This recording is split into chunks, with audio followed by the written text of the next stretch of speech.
Hello friends, welcome to my YouTube channel Adesh GK trick. दोस्तों, इस video में मैं एसएससी सीएचएसएल एग्जाम 4 अगस्त 2023 के फोर्थ शिफ्ट में जीके जीएस के जितने भी प्रश्न पूछे गए हैं इस वीडियो में मैं डिस्कस करने वाला हूं। तो साथियों, पहला प्रश्न है, संवैधानिक उपचारों का अधिकार है भारतीय संविधान के किन अनुच्छेदों में वर्णित है। तो साथियों, संवैधानिक उपचारों का अधिकार जो है भारतीय संविधान के अनुच्छेद 32 से लेकर 35 तक है। और साथियों, धार्मिक स्वतंत्रता का अधिकार जो है अनुच्छेद 25 से लेकर 28 तक का है। वही साथियों, स्वतंत्रता के अधिकार की बात की जाए तो यह अनुच्छेद 19 से लेकर 22 तक का है। और साथियों, भारतीय संविधान के अनुच्छेद 32 को जो है संविधान की आत्मा कहा जाता है, इसको भी आप याद रखिएगा। नेक्स्ट क्वेश्चन है, राष्ट्रमंडल खेल 2022 में भारत ने कुल कितना मेडल जीता है। तो साथियों, आपसे पूछा गया था राष्ट्रमंडल खेल 2022 में भारत ने कुल कितने मेडल जीता है। तो साथियों, यह कुल 61 मेडल जीता है, जिसमें से स्वर्ण पदक की बात की जाए तो 22 स्वर्ण पदक जीता है, 16 रजत पदक, और कांस्य पदक की बात की जाए तो 23 कांस्य पदक जीता है। ओके फ्रेंड्स, नेक्स्ट क्वेश्चन है, रणजी ट्रॉफी 2022-23 की विजेता टीम कौन सी है। तो साथियों, रणजी ट्रॉफी 2022-23 की विजेता टीम जो है वह सौराष्ट्र टीम है, जो कि गुजरात की है। और साथियों, उप विजेता टीम पूछी जाए तो यह पश्चिम बंगाल है। साथियों, अगर आपसे पूछा जाए कि सौराष्ट्र टीम के कप्तान कौन थे, तो साथियों यह जयदेव उनादकट थे। कौन है? जयदेव उनादकट है। ओके फ्रेंड्स, नेक्स्ट क्वेश्चन है, पहला ग्रीष्मकालीन ओलंपिक की शुरुआत कब हुई थी। तो मेरे प्यारे साथियों, पहला ग्रीष्मकालीन ओलंपिक की शुरुआत जो है 1896 ईस्वी में हुई थी। कब? 1896 में। और साथियों, पहला ग्रीष्मकालीन ओलंपिक जो है का आयोजन कहाँ हुआ था। तो यह यूनान की राजधानी एथेंस में हुआ था, जो कि साथियों यह 6 से 15 अप्रैल तक इसका आयोजन हुआ था। और साथियों, अगर आपसे पूछा जाए कि 2020 का ग्रीष्म ओलंपिक का आयोजन कहाँ हुआ था, तो यह जापान की राजधानी टोक्यो में हुआ था। और 2024 का आयोजन कहाँ होना है, तो यह पेरिस फ्रांस में होना है। ओके फ्रेंड्स, इन पॉइंट को आप अच्छे से याद रखिएगा। नेक्स्ट क्वेश्चन है, भारतीय संविधान का अनुच्छेद 51A किस संविधान संशोधन द्वारा जोड़ा गया था। तो साथियों, भारतीय संविधान का अनुच्छेद 51A जो है 42वां संविधान संशोधन 1976 के अंतर्गत जोड़ा गया था। और साथियों, ये भारतीय संविधान का अनुच्छेद 51A जो कि मौलिक कर्तव्य इसमें है, यह किस समिति की सिफारिश पर पाई गई थी। तो साथियों, यह स्वर्ण सिंह समिति की सिफारिश पर पाई गई थी। और साथियों, मौलिक कर्तव्य जो है भारतीय संविधान के किस भाग में है, तो यह भाग 4A में है, जो कि रूस के संविधान से लिया गया है। और साथियों, कुछ स्टूडेंट बोल रहे थे कि आपसे प्रश्न पूछा गया था कि भारतीय संविधान का अनुच्छेद 51A किस दिन लागू हुआ था। तो इसका अगर ये पूछा गया होगा तो साथियों, थोड़ा सा आप लोग अपने ऑप्शंस के अकॉर्डिंग इसको देख लीजिएगा कि आपके ऑप्शन में जो है क्या दिया गया था। और साथ ही साथ इसका जो आप आंसर करके आए हैं उसको भी हमें कमेंट बॉक्स में जरूर बता दीजिएगा। नेक्स्ट क्वेश्चन है, कर्मा लोक नृत्य शैली किस राज्य से संबंधित है। तो साथियों, आपसे पूछा गया था कर्मा लोक नृत्य शैली किस राज्य से संबंधित है। तो साथियों, यह छत्तीसगढ़ राज्य से संबंधित है। और साथियों, अगर आपसे पूछा जाए कि झिझिया नृत्य शैली किस राज्य से संबंधित है, तो साथियों यह बिहार राज्य से संबंधित है। वही साथियों, अगर आपसे पूछा जाए कुटियाम और मोहिनी अट्टम नृत्य शैली किस राज्य से संबंधित है, तो साथियों ये दोनों नृत्य शैलियां जो है केरल राज्य से संबंधित हैं।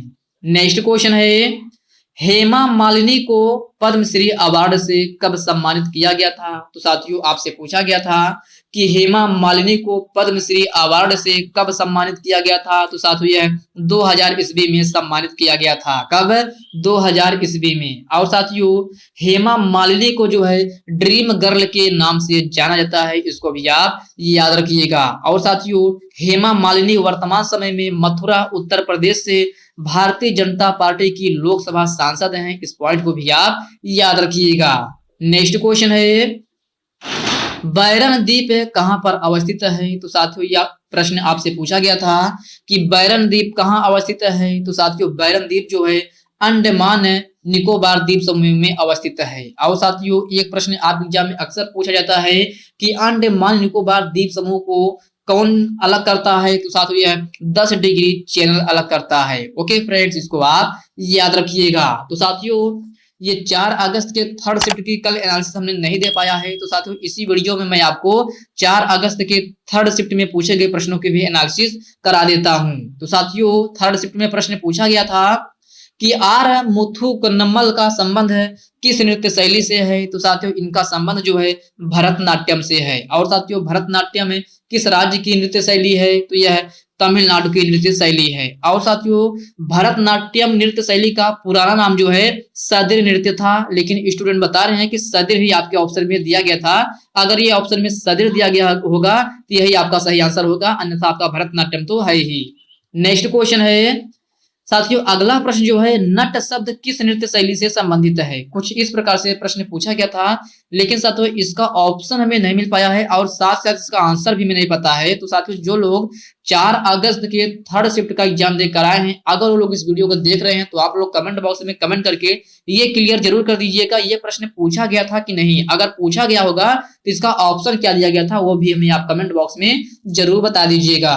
नेक्स्ट क्वेश्चन है, खेलो इंडिया यूथ गेम्स में सबसे ज्यादा मेडल किस राज्य ने जीता है? तो साथियों आपसे पूछा गया था कि खेलो इंडिया यूथ गेम्स में सबसे ज्यादा मेडल किस राज्य ने जीता है। अब साथियों लोग स्टूडेंट जो हैं ऑप्शन में हरियाणा महाराष्ट्र खोज रहे थे, लेकिन उसमें आपको ऑप्शन में महाराष्ट्र दिया ही नहीं गया था। अब स्टूडेंट को थोड़ा इसमें कंफ्यूजन हो गया, लेकिन साथियों आपको कंफ्यूजन नहीं होना है।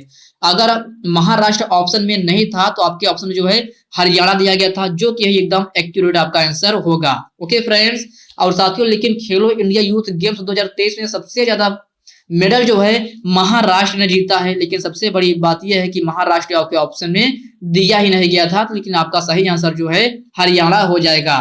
नेक्स्ट क्वेश्चन है, नोंगक्रेम त्योहार किस राज्य में मनाया जाता है? तो मेरे प्यारे साथियों नोंगक्रेम त्योहार जो है यह मेघालय राज्य में मनाया जाता है। और साथियों अगर आपसे पूछा जाए कि वांगला त्योहार किस राज्य में मनाया जाता है, तो वांगला त्योहार भी जो है मेघालय राज्य में ही मनाया जाता है। और साथियों वांगला त्योहार जो है ये मेघालय के गारो खासी जनजाति द्वारा मनाया जाने वाला त्योहार है।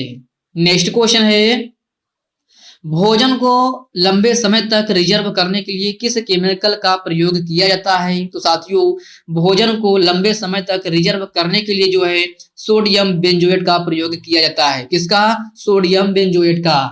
नेक्स्ट क्वेश्चन है, पहला भारत रत्न पुरस्कार से किसे सम्मानित किया गया था? तो साथियों पहला भारत रत्न पुरस्कार से जो है श्री राजगोपालचारी को सम्मानित किया गया था। कब किया गया था? तो 1954 में किया गया था। नेक्स्ट क्वेश्चन है, पहली जूट मिल की स्थापना कहाँ हुई थी? तो मेरे प्यारे साथियों पहली जूट मिल की स्थापना जो है कोलकाता के रिसरा में हुआ था। कब हुआ था? तो 1855 ईस्वी में हुआ था। और साथियों जूट को गोल्ड फाइबर के नाम से जाना जाता है, इस पॉइंट को भी आप याद रखिएगा। नेक्स्ट क्वेश्चन है, 42वां संविधान संशोधन अधिनियम द्वारा प्रस्तावना में कौन सा शब्द नहीं जोड़ा गया था? तो साथियों ये प्रश्न जो है 4 अगस्त के थर्ड शिफ्ट में पूछा गया प्रश्न है कि 42वां संविधान संशोधन अधिनियम द्वारा प्रस्तावना में कौन सा शब्द नहीं जोड़ा गया था। तो साथियों सबसे पहले यहाँ पे जान लीजिए कौन से शब्द जोड़े गए थे। तो साथियों 42वां संविधान संशोधन 1976 के अंतर्गत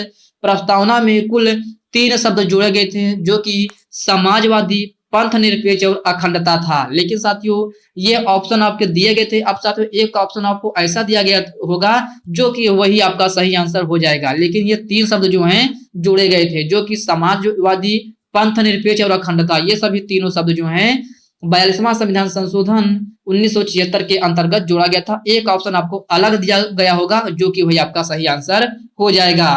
नेक्स्ट क्वेश्चन है, तुगलक राजवंश की स्थापना किसने किया था? तो साथियों यह गयासुद्दीन तुगलक ने किया था। कब किया था? तो 1320 ईस्वी में किया था। वर्ष 2022 में किस खिलाड़ी को T20 cricket of the year award मिला है? तो साथियों वर्ष 2022 में जो है सूर्य कुमार यादव को T20 cricket of the year award मिला है। वर्ष 2001 में किसे भारत रत्न से सम्मानित किया गया था? तो साथियों वर्ष 2001 में जो है लता मंगेशकर जी को भारत रत्न से सम्मानित किया गया था। किसको? लता मंगेशकर जी को। ओके फ्रेंड्स, नेक्स्ट क्वेश्चन है, महाराष्ट्र में शिवाजी उत्सव की शुरुआत किसने किया था? तो साथियों महाराष्ट्र में शिवाजी उत्सव की शुरुआत जो है बाल गंगाधर तिलक के द्वारा किया गया था। और साथियों गणपति उत्सव की शुरुआत भी जो है बाल गंगाधर तिलक के ही द्वारा किया गया था। इसको भी आप याद रखिएगा। नेक्स्ट क्वेश्चन है, तुलु वंश का संस्थापक कौन था? तो साथियों तुलु वंश का संस्थापक जो है वह वीर नरसिंह था। कौन?